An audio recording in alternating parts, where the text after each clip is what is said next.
મારા વાઈફે મને બોલાવ્યો, મને કે આ પેલો પાર્સલ વાળો છે, તમે આપણે મંગાવ્યું નથી, મેં શું દૂર છે પહેલા, તારું નામ શું?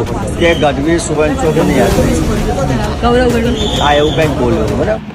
તમારા ઘરે એમેઝોન કે ફ્લિપકાર્ટ જેવા ઓનલાઈન શોપિંગમાંથી કોઈ પાર્સલ આવે છે તો તમારે હવે ચેતવાની જરૂર છે। જી હા, ઘટના બની છે અમદાવાદથી। ત્યારે અમદાવાદ સાબરમતી વિસ્તારમાં રહેતા ગુજરાત હાઈકોર્ટના ક્લાર્કના ઘરે એક પાર્સલ મોકલવામાં આવ્યું અને તે પાર્સલની અંદર બોમ્બ હતો અને બોમ્બ બ્લાસ્ટ થતાં 2 લોકો ઈજાગ્રસ્ત થયા હતા। ત્યારે પોલીસે એક આરોપીની હાલ ધરપકડ કરી તેની અટકાયત કરવામાં આવી છે। ત્યારે વધુ તપાસ માટે આરોપીની પૂછપરછ પણ કરવામાં આવી રહી છે। ત્યારે સમગ્ર પોલીસ કાફલો ઘટના સ્થળે દોડીને હત્યારાને પકડી પણ પાડવામાં આવ્યો હતો। ગૌરવ ગઢવી, મેં તું ક્યાંથી આવ્યો છે કે ભાઈ મને ખબર નથી પણ સુરેશભાઈએ મોકલ્યો છે મને, તમારું પાર્સલ મેં તું મંગાવ્યું નથી, મને ખબર નથી, તું આ લઈ જા। એટલામાં ત્યાંથી આગ ચાલુ થઈ। મારા વાઈફે કહ્યું કે આમાં ધુમાડો નીકળે છે, તું આને લઈ જા, આ શું છે તારું પાર્સલ?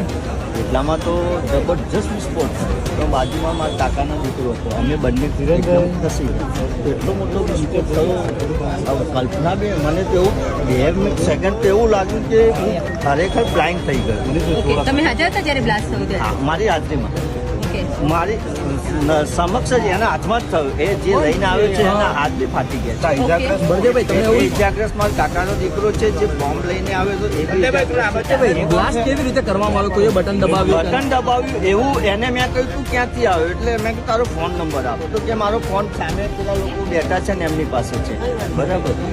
તો અચ્છા, મને હાથ બતાવ્યો કે અહીંયા બાર ઉભા છે રિક્ષામાં, એવું કહેતો હતો। પ્રબળજી, ખાસ તો તમને કોઈની પર શંકા છે કે આવું ના, કોણ કરે? અત્યારે કંઈ મને એવું એ મેં કહ્યું કે ભાઈ હું પોલીસ બોલાવું છું અને તને જેને પણ કહ્યું હશે બરાબર એ તો મારી જોડે નહીં બોલે। એમ મને 50 માણસોની શંકા છે, હું એવી રીતે નામ ના આપી શકું।